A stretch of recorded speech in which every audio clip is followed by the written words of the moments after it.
Sorry, buddy, forgot to grab your plane ticket. On the day of the company's recreational trip, I couldn't believe the words thrown at me as I arrived at the airport. I've had my share of trouble from my boss, Smith, before, but this time was unforgivable. There was never a ticket for you in the first place. Hearing that, my colleagues burst into laughter all at once. Seeing their faces, thrilled to no end, I finally got it. Smith and my co-workers had been plotting to make a laughingstock of me from the start. Shaking with anger at their cruel and sneaky tactics, I was furious. But their smiles would soon turn to fear in just a few hours. My name is White. I'm a 45-year-old software engineer. Both my parents worked with computers, so instead of video games, my playthings were bulky PCs. Ever since I got a hobby computer that could do both gaming and programming for my birthday, I've been hooked. To me, my parents were not just beloved family members but also the best computer teachers anyone could have. Dinner time was when I could meet face to face and talk about computers with my parents. For me, it was the most enjoyable time ever. I continued to thrive as a computer enthusiast through middle and high school, being part of the computer club. I was happy just programming with my friends, but at the urging of our advisor, I decided to try entering a programming contest. Submitting content that made programming fun and accessible for beginners, I surprisingly won an award. Even in high school, I was recognized, and some classmates experienced programming for the first time through my project. Computers always seemed complicated, but your project made me realize that they're interesting. Being praised by classmates I rarely spoke with, I remember feeling both embarrassment and joy. Choosing to be a software engineer as my profession might have been largely influenced by this experience. After that, I gained experience as an in-house IT specialist at various companies. The job of an in-house IT specialist is to manage everything related within the company, ensuring smooth operation of our IT environment. From coding to managing IT equipment and proposing plans for system implementations, everything was entrusted to us IT specialists. Other than that, we also deal with the daily operation and maintenance of systems. Physically manage PCs, smartphones, tablets. Address security measures, and respond to troubles and inquiries from all over the company. When it comes to IT, if there's something unknown within the company, it's all on us IT specialists to handle, which means the responsibility is huge. Currently, I'm working on developing new systems at Monoace Corporation, a general trading company that deals with cosmetics and daily necessities, as well as working on the company's help desk and source code maintenance. Luckily, I was welcomed by kind colleagues and have been working in a comfortable environment. However, one day marked the beginning of a dramatic change in my life. The trigger was a personnel change that brought in a new department head. The new head was a man in his 50s named Smith, who had previously worked in the sales department, having no affiliation or experience with the IT department. His appointment as head of IT was puzzling, leaving me and my colleagues scratching our heads. I later learned that Smith had been transferred due to conflicts with other employees in the sales department. He had caused problems by imposing his ways, so it was thought he'd be less likely to stir up trouble in the IT department, where he knew nothing, effectively warming a chair as a figurehead. But what the upper management hadn't anticipated was Smith's determination. From that day on, we IT specialists were subjected to incredible pressure. Since I've arrived, I expect thoroughly efficient work. If you think you can slack off like before, you're sorely mistaken. On his first morning, Smith lined us up and declared this with his arms crossed. We exchanged glances in disbelief, but true to his word, Smith began to meddle in our work the very next day.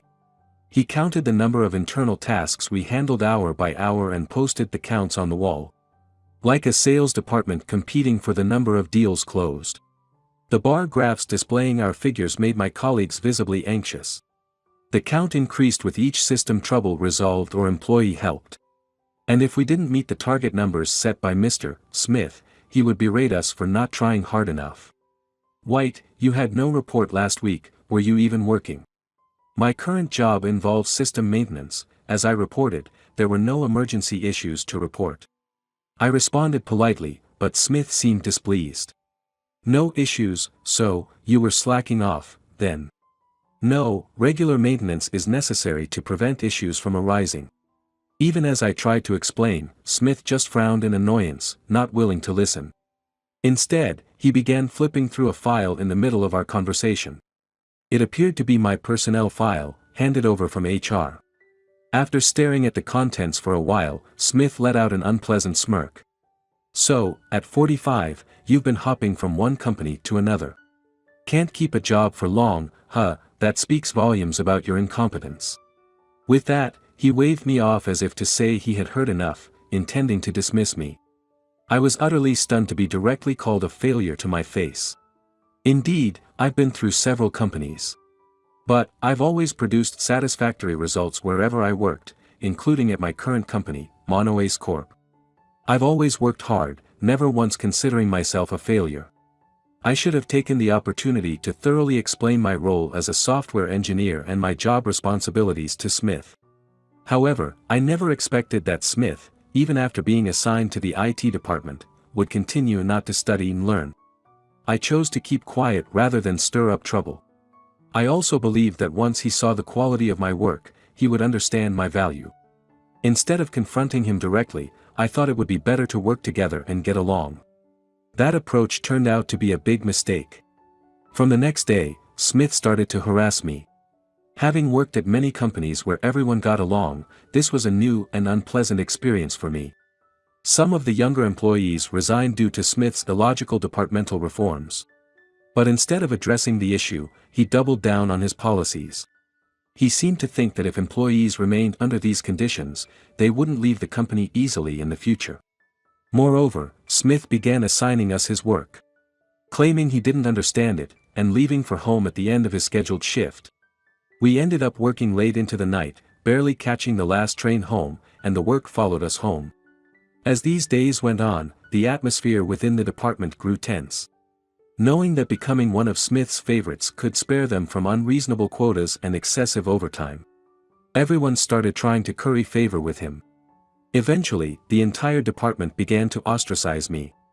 As a result, I ended up handling nearly all the tedious internal procedures, making my workload even heavier. Without much chance to take breaks, I gradually lost the ability to think and just mechanically worked through the tasks in front of me. Then one day, as I was dealing with the usual troublesome issues, Smith suddenly declared, "It's about time we start planning the company retreat. Just like last year, I've been put in charge of organizing it." At the mention of the trip, the other employees seemed excited and began buzzing with anticipation. The company's retreats are lavish, with all expenses paid by the company as a token of appreciation for our hard work. Each year, famous destinations are chosen, and it's rumored that some employees joined the company looking forward to these trips. But, I was so drained I couldn't even think about enjoying a trip. As I continued with my work, Smith suddenly tapped my shoulder. "How about you, White, what do you think about the retreat? This year, we're going all out with a trip to Hawaii, and it seems like our department will be attending in full." "Then I'll be attending." I hesitated but decided to express my intention to participate. I thought that being in a different setting might help me build better relationships with the other employees. Hearing my answer, Smith grinned. "Right, someone like you, a poor employee, wouldn't want to miss out since your salary is so low. This might be your only chance to go to Hawaii with all expenses paid by the company." "No, that's not what I meant." I tried to correct him, but Smith, still grinning, raised his voice. Got it, just don't be late on the day. It'd be a problem if you were slacking off at work and then were late to the retreat too." "Thank you." I figured saying anything more would be futile. So, I bowed my head, swallowing my frustration. Smith, seemingly satisfied, returned to his desk with a loud laugh. Yet, I still harbored some hope. I hoped that through this retreat, we could all get along like before. With that thought, I faced the mountain of work before me, looking forward to the day of the trip. A month before the retreat, invitation letters were sent out to each department in bulk. Despite being for employees, they were meticulously crafted, conveying the president's appreciation for us. "Looks like it details the schedule and destination. The hotel seems pretty nice. I'm looking forward to the sightseeing too." Excited, I marked my attendance and submitted it to Smith. It seemed like the entire IT department would be attending. Smith, counting the attendance slips, pumped us up, let's have a blast at the destination, it's all about fun, no formalities. If you're coming, White, make sure to finish your work properly, it'd be in poor taste to bring work to the retreat. Smith, in a surprisingly good mood, was even cracking jokes and smiling at me. Yes, I'm looking forward to a good time during the retreat. I thought this might be a chance to improve my relationship with Smith.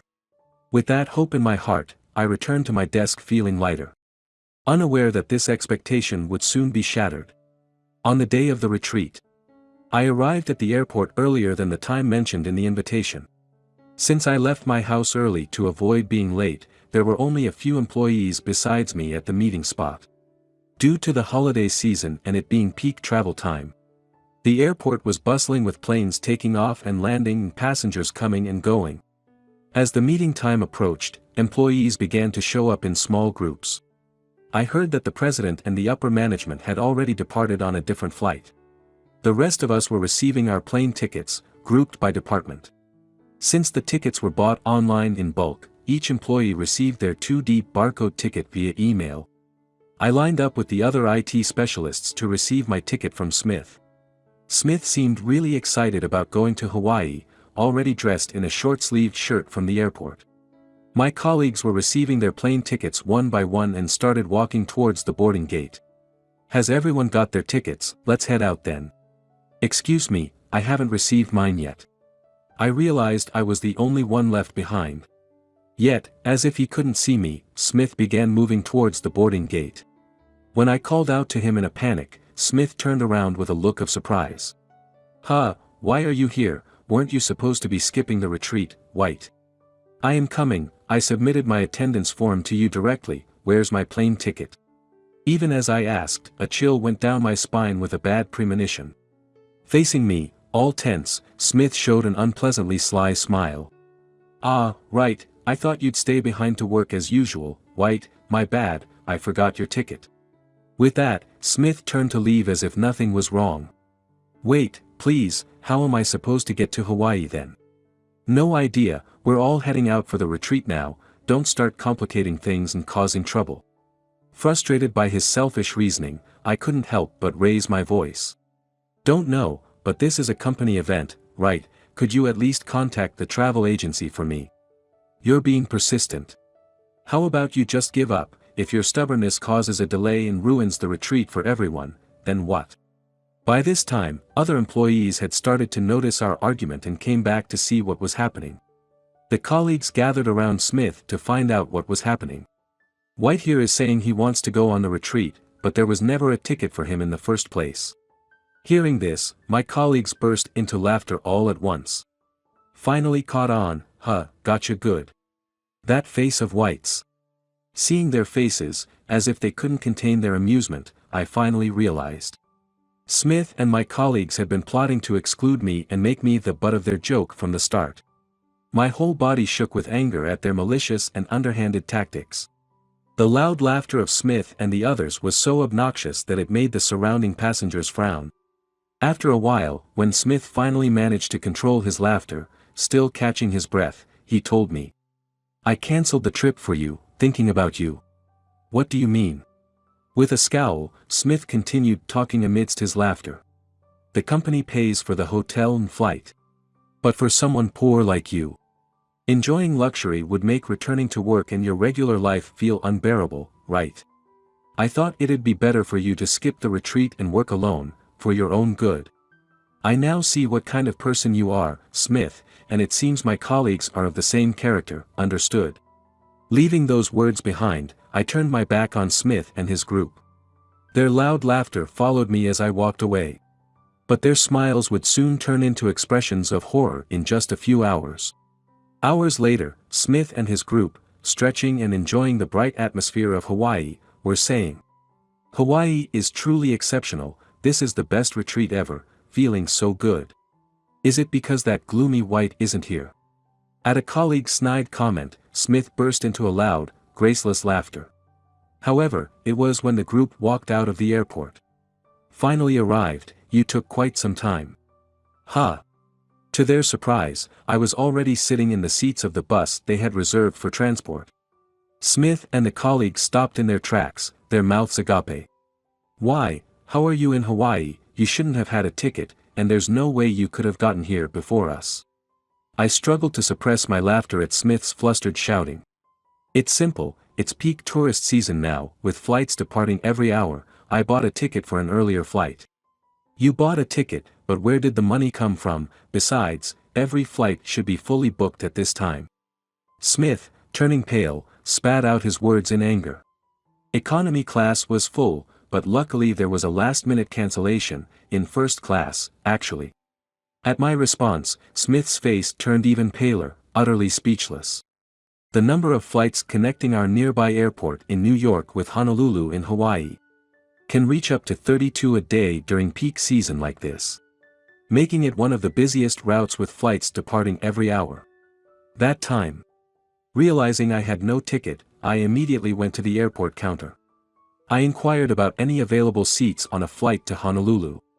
Fortunately, there was one cancellation, and I purchased the ticket right there, enjoying my journey to Hawaii ahead of everyone else. Despite my explanation, Smith still looked unconvinced, snapping back at me. Lies. There's no way a poor employee like you could afford a first-class ticket. Did you pour all your living expenses into it, that desperate to join the retreat? Poor employee, what are you talking about? From beside me, an elderly man leaned forward to address Smith, his puzzled expression causing Smith to jump with a short scream. President, why are you here with White of all people? I came to greet White, who's been a great help to our company, as part of our company's retreat. The person waiting with me on the shuttle bus was Williams, the president of Monoace Corporation. Williams, usually known for his gentle and employee-friendly demeanor, was now looking at Smith with a sharp gaze. Even so, you have been quite rude since a while ago. Let's hear the full story.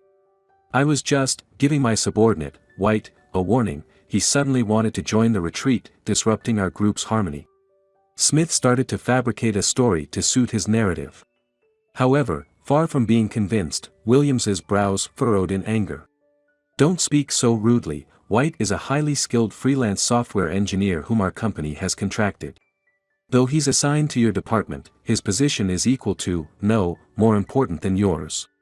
More important than me, impossible.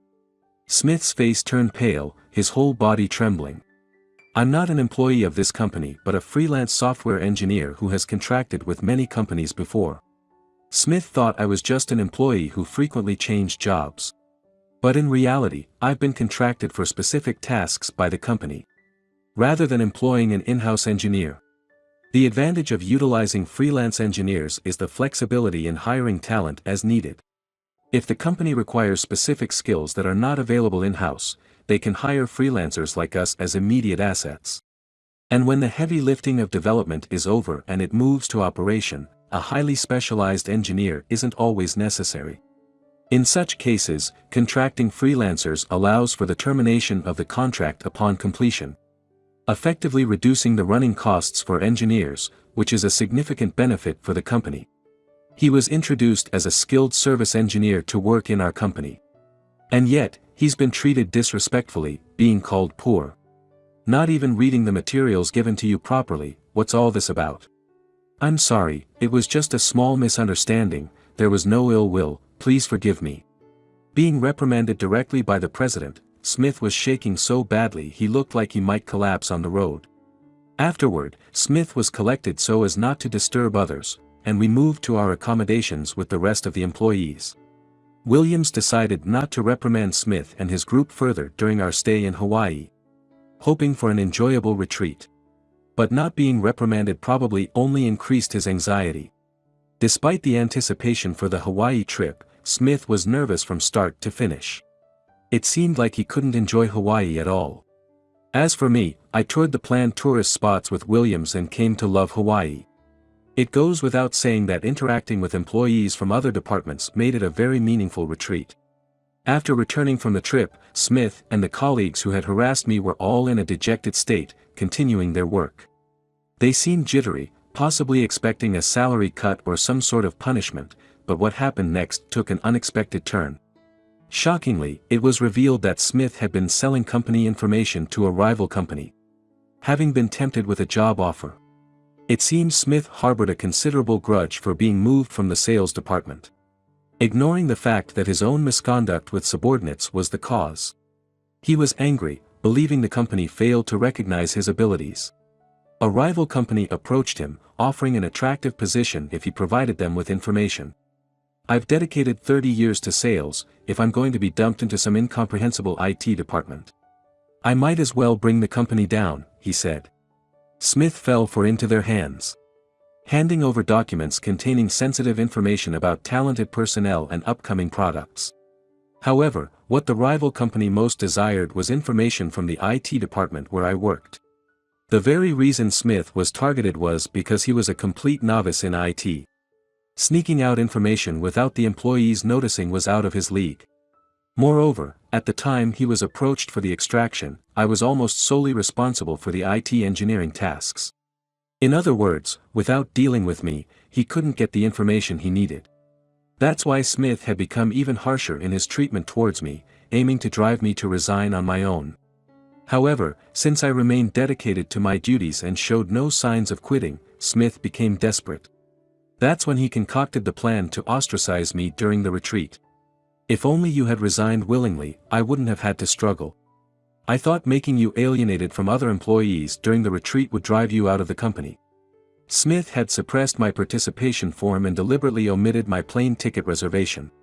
Contrary to expectations, White purchased his ticket out of his own pocket.